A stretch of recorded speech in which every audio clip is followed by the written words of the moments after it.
So the light is fading, but I thought I would make a short video about something that's going on in my life.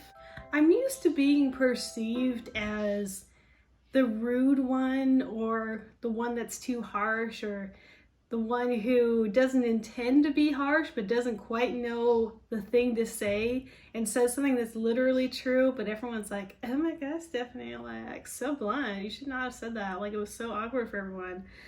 So I've tried to kind of be more aware of how I might be coming off and how I'm interacting in social situations. For example, what things are actually useful to say and what things might be literally true, but it's neither here nor there and no one needs me specifically to comment on them. And I think I was inspired partly by some aspects of Japanese culture where, people do try to say something nice. If they do say something, you can bet if someone is coming over to your house, they'll say something nice about the way you've decorated your home.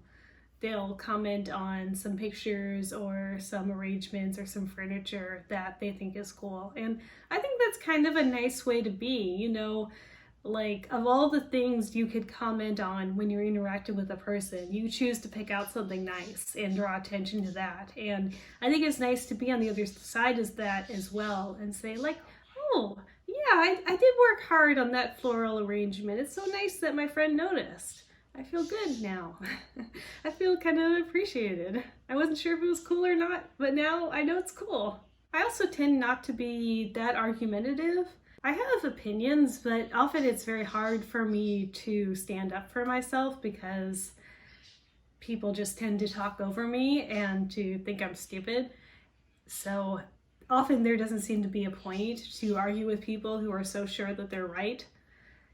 And I do tend to give people the benefit of the doubt. Like, I assume that they've done their research and they have a good reason to say the things that they're saying, and they're not just saying random stuff to win an argument, which unfortunately is not always the case. Sometimes people will argue things and then it turns out they are completely wrong and they just like pull that fact out of their butt and they have no reason to believe it at all. A recent discussion I had at a family lunch was when I mentioned offhand that corgis were herding dogs, and my mom was like, no, they're not. How can they be herding dogs? They're so small. They're like a quarter of the size of a sheep. They're a tenth of the size of a sheep. And I'm like, yeah, they're herding dogs though. And she's like, no, that makes no sense. And I'm like, don't take it up with me. Take it up with the American Kennel Club that admitted corgis in the herding dog category. And she's like, on the Google, and she's like, oh wait, there's a corgi herding cows. How? I'm like, I don't know how they do it, but apparently it is so. And I don't know why people think I am that stupid, but apparently I can say a fact, and sometimes people will still tell me I'm completely wrong, even though a quick Google search will show that it's actually correct. So usually when I'm having a conversation with a person, I try to keep it neutral and positive, and if they say something that's kind of not that great, I just kind of steer the conversation somewhere else, being like, oh, okay, like, I see why you feel that way. There's other situations too where that's not really the case, but... and then I make a joke or like I introduce something different, and then like it doesn't turn into an argument because, like, why should I argue because no one listens to me anyway? I think that me and my dad both kind of have this maybe rejection sensitive dysphoria where we really don't like it if we get the feeling that someone is like laughing at us or patronizing us when we're just trying to have a conversation. So in my family, I'm kind of the dad whisperer.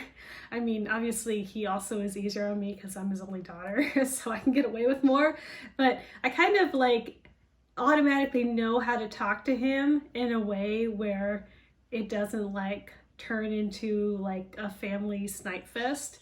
And that's because like I sort of like am that way myself, and I know how to bring up things and phrase things, and if he's doing something slightly wrong, correct him in a way that won't trigger his "I'm doing my best, okay, God" reaction.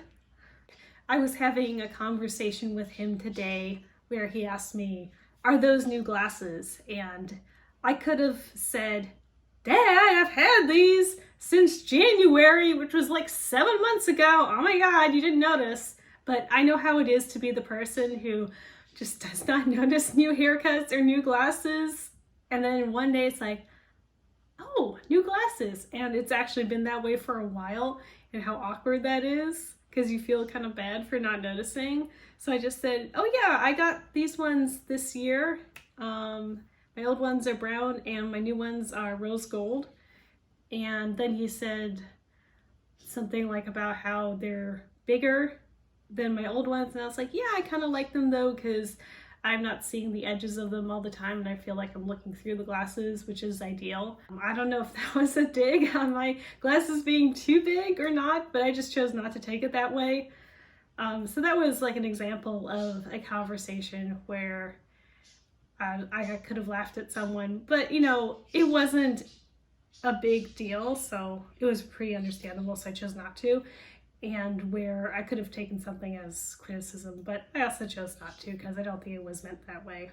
On the other hand, I do feel like I could be maintaining some better boundaries, even though I like how I can make conversations go more smoothly by treating people with consideration and not getting really argumentative or really like self-righteous about things. It can be kind of tiring sometimes, like especially if I'm making the effort and the other person is not. Like I don't hang out with a lot of jerks all the time, but you know how if you're being nice and you're listening to people's stories and you're asking the follow-up questions and you're saying, oh, that thing you did is kind of cool. That new thing you bought is kind of cool. Tell me more about it. And even if they do something stupid, you don't really react. You're just like, huh, okay. Like, so what was that situation like? Is it also possible to look at it this way? It is a fair amount of mental labor. It is not zero labor, even when it becomes sort of automatic.